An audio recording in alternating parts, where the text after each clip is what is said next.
dengan mas kawin sebuah cincin emas seberat 2 gram. Saya terima nikahnya dengan maharnya tersebut. Sah? Mana bro?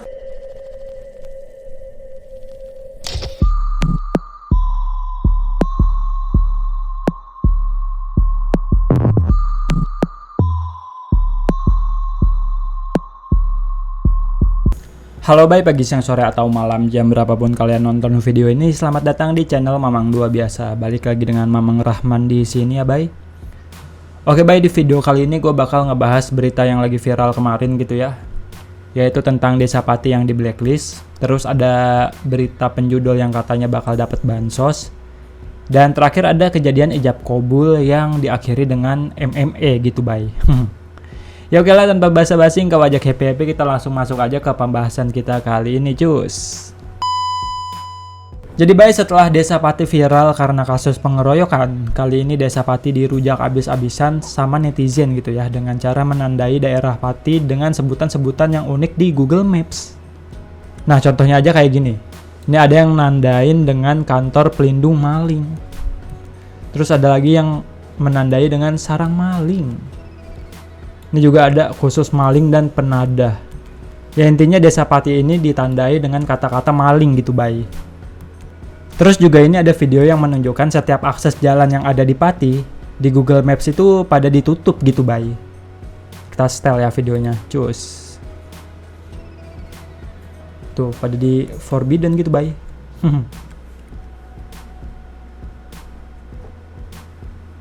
Ini sanksi sosialnya lebih sadis gitu ya bay. Karena yang kena tuh satu daerah, bukan satu orang. Dan ini juga ada video lainnya yang menunjukkan ternyata kalau berkendara di Pati itu nggak perlu pakai plat nomor gitu bay. Ini kita setel ya videonya cus. Ini ada lagunya lagi. Tuh. Banyak yang nggak pakai plat nomor gitu ya bay. Waduh. Kayaknya emang udah jadi habit gitu ya. Kalau plat nomor itu tidak perlu dipasang gitu di daerah Pati. Dan sepertinya juga menurut warga Pati, polisi itu hanyalah mitos. Gokil nih warga Pati.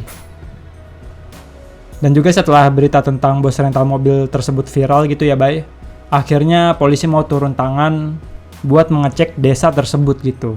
Dan benar saja setelah ditelusuri oleh pihak kepolisian, ternyata ada satu rumah yang menjadi tempat penadah kendaraan curian.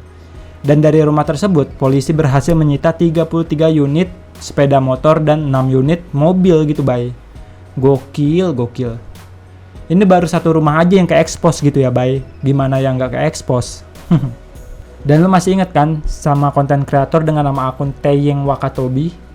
Nah setelah videonya viral gitu ya, akhirnya dia muncul untuk meminta maaf dan dia bilang bahwa dia itu tidak terlibat dalam pengeroyokan tersebut. Ya ini untuk lebih jelasnya kita setel ya videonya cus. Saya Teyeng Wakatobi. Dengan ini saya meminta maaf sebesar-besarnya kepada seluruh warga Indonesia dan juga warga Desa Sukolilo. Tidak lupa juga dengan semua rekan-rekan rental mobil se-Jawa Tengah dan se-Indonesia Raya, atas perbuatan konten saya kemarin yang telah membuat ramai dan gaduh di sosial media. Saya membuat konten hanya untuk viewer dan uploadan TikTok saya. Saya membuat konten setelah korban sudah dibawa di IGD Kayen. Di konten tersebut saya tidak ikut serta dalam pengeroyokan korban dan pembakaran unit mobil tersebut. Atas kejadian konten kemarin, saya meminta maaf sebesar-besarnya ke seluruh anggota rental mobil se-Jawa Tengah dan se-Indonesia Raya. Wassalamualaikum warahmatullahi wabarakatuh. Waalaikumsalam warahmatullahi wabarakatuh. Giliran udah viral aja belaga lemes lu. Nggak ada semangat-semangatnya kayak di video yang pertama. Terus juga ini kumisnya ternyata masih belum dicukur juga gitu bay. Hade mas tukul. Ya oke next bye. Jadi beberapa hari kemarin Menko PMK atau Menteri Koordinasi Bidang Pembangunan dan Kebudayaan, yaitu Bapak Muhadjir Effendi, mempunyai ide atau gagasan yang cukup cemerlang, di mana beliau ingin korban judol mendapat bantuan sosial atau bansos gitu. Gokil. Ya, gagasan tersebut diusulkan beliau setelah beberapa hari ada berita tentang polwan yang membakar suaminya gara-gara suaminya ini kecanduan judi online. Waktu awal gue baca berita ini gitu ya bay, reaksi gue tuh sama kayak kalian. What the fun man? Bisa-bisanya orang kecanduan judi online dibilang korban. Terus bukannya pemerintah ini memberantas judi online, mereka malah mau ngasih sponsor ke orang yang kecanduan judi online. Haduh.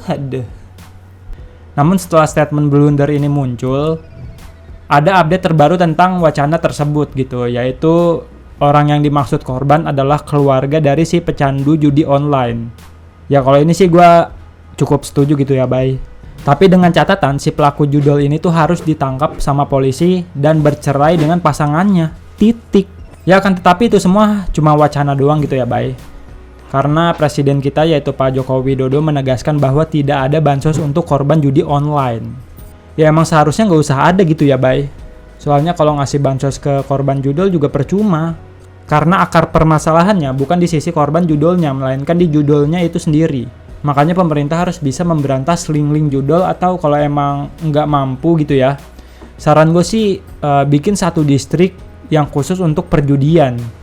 Gue ngomong gini bukan tanpa alasan gitu ya bay, karena ya lu tahu sendiri bahwa beberapa hari kemarin PPATK mencatat ada transaksi judi online ke 20 negara dengan jumlah mencapai 5 triliun.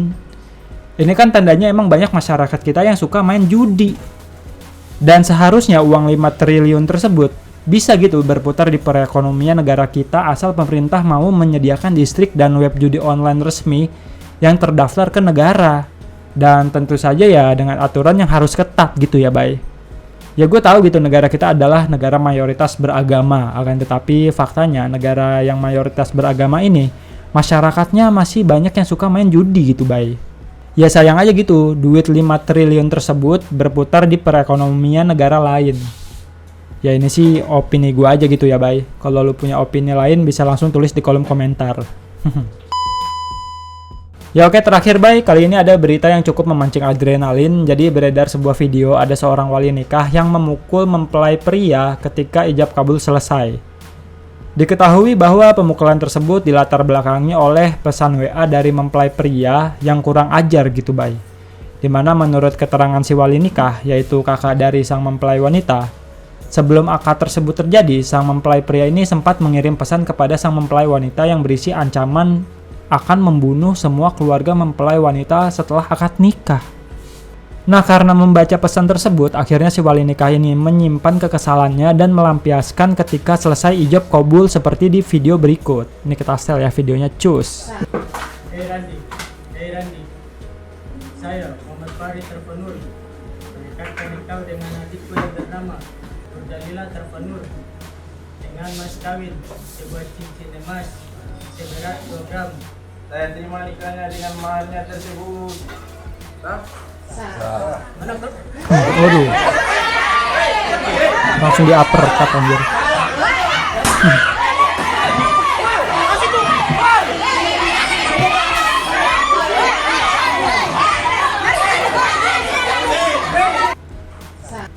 Ya kurang lebih kayak gitu ya bay videonya. Gua nggak tahu videonya bakal bisa ditampilin ke YouTube atau enggak. Cuma kalau videonya kepotong ya berarti itu tandanya gua cut ya, karena kena omelan dari YouTube gitu bay. Ya gua pribadi juga pasti bakal kesel gitu ya bay ketika salah satu anggota keluarga gua dapat ancaman seperti itu. Apalagi ternyata si mempelai wanitanya ini hamil terlebih dahulu gitu bay sama si mempelai prianya. Walau konteksnya sama-sama suka dan si pria mau bertanggung jawab, ya gue tetap kesel sih kalau ngebaca pesan keluarga gue tuh bakal dibunuh gitu bay sama si mempelai prianya. Dan kalau ngelihat kelakuan dari si mempelai pria yang sampai mengancam mau membunuh keluarga si mempelai wanita, gue lebih baik membatalkan pernikahan tersebut daripada nanti si mempelai wanita ini kenapa-napa gitu ya pas udah menjalankan rumah tangga sama si mempelai pria ini. Ya akan tetapi setelah kejadian ini viral gitu ya bay, dan polisi ikut turun tangan, akhirnya mereka berdamai dan kedua belah pihak keluarga tuh tetap menjalankan pernikahannya dengan hikmat gitu. Ya semoga mereka menjadi keluarga yang sakinah, mawadah, waseru. Ya oke lah bay, segitu aja video gue kali ini. Kalau ada info yang salah atau lu mau menambahkan info tertentu, bisa langsung koreksi gue di kolom komentar. Ini gue minta maaf gitu ya, baru bisa upload sekarang karena beberapa hari kemarin gue lagi holiday bersama keluarga tercinta gitu. Ya oke bay, Mamang Rahman cabut dulu ya. Jangan lupa like, comment, subscribe, sama share dong. Oke?